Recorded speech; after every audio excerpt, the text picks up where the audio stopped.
Supernatural Season 12, Episode 14, The Raid. I actually really enjoyed this episode. I thought it was really cool the way they kind of split the stories apart, where we have, it seemed like it was going to be two different stories than what I was initially expecting, which was Mary was continuing on doing her mission with the Men of Letters, and it would be her struggling to get her boys back, and then of course it would be Sam and Dean trying to figure out how in the world do we do this.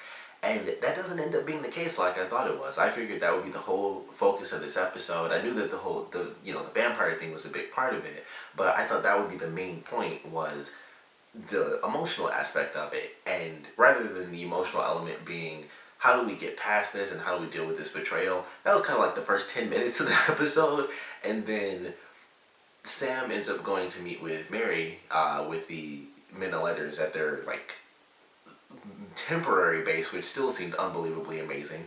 So he goes to meet with her, and Dean ends up meeting with Ketch,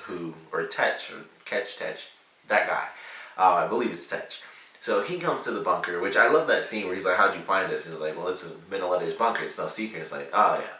So he tries to recruit Dean by kind of messing with his sort of baser instincts, which is, there's a thing with us, if we don't kill enough, then things happen, which was a very interesting line for them to do, of course, with certain things in the past, of Marky Kane and stuff. I was like, I think Dean is a lot more familiar with that than you might think, with not killing something in a short enough time. So it was really cool how it started to play out, and we have the Men of Letters with Mary and Sam, where it's like, hey, this is what our plan is. We're going to take out all vampires across the U.S., and they pull up this map, and it's like, so this was the entire Midwest, and it's 241 active vampires, and we taken it down to all but 11. And I was just like, I was kind of the same as Sam. I was like, wow, I didn't think it was going to be that efficient. They haven't really been doing that for this long in the States, so it kind of blew my mind when I saw that. I was like, wow, that's way more incredible than I was expecting. We see the device in this episode, kind of I don't know, it hisses something. It was an oddly simple thing to destroy, though. It got crushed like a can of pop. I'm sure that's what it was made of. It was aluminum. But I was like, oh, that's it. He just crushed it and it was dead. I was like, huh, that's surprisingly weak material for such an amazingly powerful device. But they take out all these vampires and stuff, and then the Alpha comes in. Of course, he's pissed. He's like, you guys are killing all my children. And we find out that he has a hunter on the inside, and that's how the vampires found out where the base was. They attack the base, which basically only has two people to defend it, with Sam and Mary, because all the other people are just the higher up people who don't really do any of the work. They do the resource. They still do good stuff, but they do the resource stuff. So none of them actually knew how to fight or anything, which also didn't make any sense, because I'm like, I know they had security guards, but it also seemed like they had two security guards, and then everyone else didn't know how to fight at all. So I was like, that doesn't make a lot of sense. So they have a total of, I guess, 4 people. The 2 security guards that got killed, Mary and Tetch, and that's it. And then the other half of the people inside this base, which seemed really huge to me, none of them knew how to fight. So that was weird to me. I was like, I feel like there's a lot of people missing from this giant base. Also, half the people didn't even know how to fight or anything like that, and the only people that knew how to fight, get killed off when the vampires swarm. So I was like, that doesn't seem to be a logical choice when you have, even if it's a secret temporary base, you think they'd have more people. So that I found a little weird. Of course, all of them end up dying. Only one guy ends up living. The other dude who lives is actually, the hunter who was working with the vampires the whole time. So in that sense, everybody died, and that's still not that many people, because it's only 4 people that died.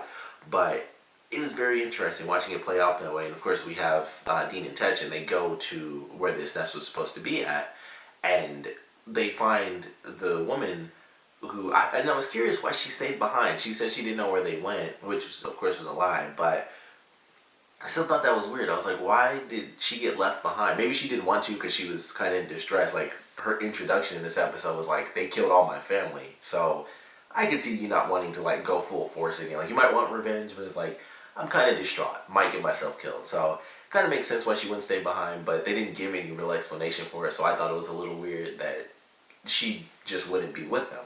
But of course they get the information, so they're headed to the base. I thought they would end up saving them and stuff, but that actually doesn't end up being the case at all. They just kind of get there after everything's all said and done. But the way they win in this episode is one of the coolest ways. I mean, there's never a time the Colt being fired is stupid. Like, it's always amazing. I feel like if we went back to every time the Colt has been shot, it's probably, at this point, it might be like more towards the side of not slow motion, but every time it's like, yeah, it's been like 2 seasons or something. It's like that first shot every other season when it's like, finally, the Colt is back. Every first shot after 30 or so episodes, it's like, all right, first shot has to be slow motion. And of course, they do it in the coolest way, because I'm like, all right, you know, Sam lies and he's like, well, I only care about my mom, you can have him. And so he gets fake mad and he pushes him and gives him the bullet. And then Mary tries to swing on the Alpha, and that gives Sam enough time to, like, you know, put the bullet in and load the chamber. I was like, that was pretty cool. It was funny the way they showed it, because it was like, they would do like freeze frame, and, you know, like they froze when he like showed him the bullet and he like freezes and it zooms in. I was like, why'd they do that? Like, they could have just shown it and it would look normal, that would have been fine. But it was like, they were wrestling and then it froze and it zoomed in, so it got like real distorted, because it's like they zoomed super far in and it got all pixelated. And I was like, that was weird that they did it that way. It was like a cool montage action sequence or something. I'm like, I felt like it could have just been like, yeah, boom, just freeze it, keep it normal, half a second, and that's it. Or just show it. I mean it was really fast, so like just freeze it without all the extra effects. I just thought it looked weird. But I still thought it was cool, and of course the slow motion shot was amazing. They actually killed the Alpha Vampire, so it was cool to see him come back.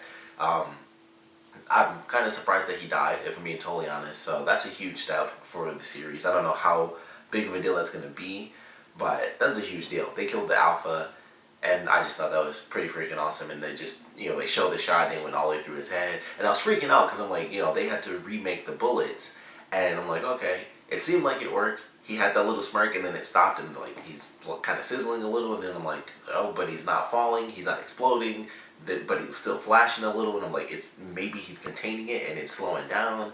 And then once they showed the shot where it actually went all the way through, and I was like, oh, he's not healing, he got him. And then of course he dropped. So amazing way to take out a pretty tough character that we haven't seen in a long time, but they did their Alpha thing, so I don't mind that he came back and just died. It was like, I don't really care that much. We know what he can do. We know his whole history and the backstory and how powerful the vampires right under the Alpha are. We already had that whole season of the Alphas.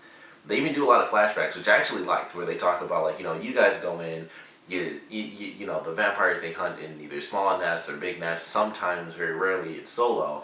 But you guys go in when they act up, lop a few heads off, and you take off. But if you scratch at the surface, all of them are connected. So we got, like, you know, because it's vampires, there are a million different clips they could have used. So we got to see cool glimpses here and there. When they actually talked about the Alpha and stuff, they showed the clip where, you know, they had him like tied down in the chair and stuff, and he's breaking free and stuff. And I was like, that's cool. I like how they do the little shots of really old episodes. So I really love this, and they surprised me how much I really enjoyed it. And I guess it's because it just changed. It had a really nothing to do with the emotional impact that I thought it was going to have. It talked about it for sure within like that first section, and then after that, once Sam and Dean end up split up, Sam goes to meet his mom, they get into a crazy mess in the vampire swarm, and then Dean ends up with Tetch, and he's trying, you know, Tetch is trying to recruit him, but things go haywire, so he can't be like, hey, see how fun this is when we work together, because they have to end up, you know, shooting straight off to the base to hope that they can save, you know, their friends. So I really loved the way it played out. I thought the action was good. Like I said, there's basically no better or cooler way than seeing them use the Colt, so that's just awesome. Also, I love revolvers, so every time I see that gun, it's sweet in itself. But just a nice slow motion shot. The Alpha is gone, so huge enemy taken down. Sam, because of that, decides, you know, he sees how good the Minoleters truly are, even if certain things happened. They're saving the planet. They took out all those vampires. They took out the Alpha vampire, and now he's in. And as Dean put it, he chose a side. Like he mentioned, like he's always in the middle with Cass and Mary, who sadly, Cass is still missing. Didn't see him at all this episode either. So he chose a side by the end of the episode. And I think they did that visually, because they have him, when Sam goes back to his mommy, like pats on the back and stuff, and so he's standing next to Mary, and they're both looking at Dean. I'm like, I guess, you know, those are the sides that they're on. So visually, cool way to kind of do that with the end of the episode. But really loved this one. They really surprised me by how much I actually enjoyed it. It was a simple episode as far as, you know, vampires. I've seen them a million times. They're always entertaining. And that's the weird thing. I feel like vampires have probably had the most variety in this series. Just like with ghosts, they always come back. It's ghosts and vampires are like the two biggest things, but they always seem to do something new with vampires. Like, and then just vampires. It's either the alpha thing came in, which obviously that was like the whole season was to bring in alphas and stuff. But they brought that stuff in early on in the series. I can't even remember that guy's name, but the hunter who hated Dean, and he became a vampire, and so he became like a bit of a nemesis a little. So they continue to do like somehow really good stuff with vampires that's oddly unique, or there's something to it that makes it interesting. Being able to cure people. I think the last time they had like a big thing was with Jodie when she got like her basically her second daughter. So it's just like stuff like that. I was like, man, they just keep finding a way to make that stuff work. So it's always really cool to see them bring in vampires because they somehow make it new and different every single time. So really enjoyed that. Wish I knew what was happening next. I'm just it's gonna get worse and worse. But that freaking Riverdale thing, I don't know why they feel the need to promote that. It's been like 7 effing episodes at this point, and they still just be like, you're 30 seconds away from Riverdale. I'm like, just why can't we get a promo? I don't understand it. So looking forward to the next episode. I really hope Cass comes back into play. Maybe we'll get to see Sam begin his work to try to recruit Dean into the whole Men of Letters. So we'll see how that plays out. But I really enjoyed this episode. I like that they did touch on the emotional element of the things that Sam and Dean felt, especially with the opening where Mary has to say, she reveals to them when they went on that mission, and she's like, yeah, I have to basically watch him die in my head every night. And Dean was just like, good. And then that went to the opener for the episode. I was like, man, that was pretty deep. And so I really love that. And I'm glad they touched on it. But then it kind of, it switches gears. But I think they did it in the best way possible. They touched on it.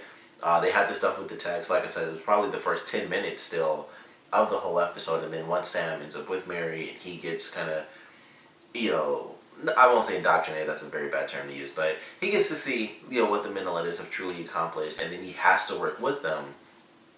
It was cool. Plus they used the cult. Badass. So love the episode, of course. Would love to know what you guys thought about it, so please comment below. Let me know your favorite parts, your least favorite parts. And I actually want to know what you guys think about Sam joining the Men of Letters. I thought for sure that this would be something that would last for a few episodes, where they would decide officially, yes, we'll join, or no, we won't join. But to have the brothers split, I think is actually very cool. So Sam made his choice. He was in the thick of it, and he decided to join, and he has to kind of work on Dean to get him to join. And we know how Dean is. He's fairly stubborn, even when something can be good. One bad thing happens in that regard, and it's like sometimes he'll just cast stuff off 100%. So we'll see how it plays out. I assume at some point they'll all join in, and then maybe that's when they learn the truth about certain elements, like how the Men of Letters, even when Sam and Dean do something great, they kind of go behind and say, all right, let's kill everyone and everything involved with Sam and Dean, because basically they act like no one can know anything about the supernatural. So I don't know. We'll see how it plays out. I do believe that that's still going to be a big part of the story when they somehow find out that they went behind them and like killed those guys from the government base and killed that young girl that they let go free before. So I'm sure somehow they'll find that out and that'll switch it. But I'm curious if Dean will officially join. But like I said, I really want to know how you guys felt about Sam joining by the end of this episode. Personally, I liked it. I like that split. Like I said, with Dean saying like you need to choose a side, and he does by the end of this one. I'm really excited to see how that's going to play out, because him joining, it's like, alright, he joins, he gets better weapons. But where that becomes important, of course, is between Sam and Dean. Like, the brothers, the crux of this series. So, them debating why that's good, Sam joining and why it's bad from Dean's perspective, that's what's going to be the best part about him deciding, yes, I'll join the Men of Letters. So, I love it just because I know the dynamic is going to be kind of tough between the two of them, and I'm sure somehow Cass will be thrown in there trying to mediate between them.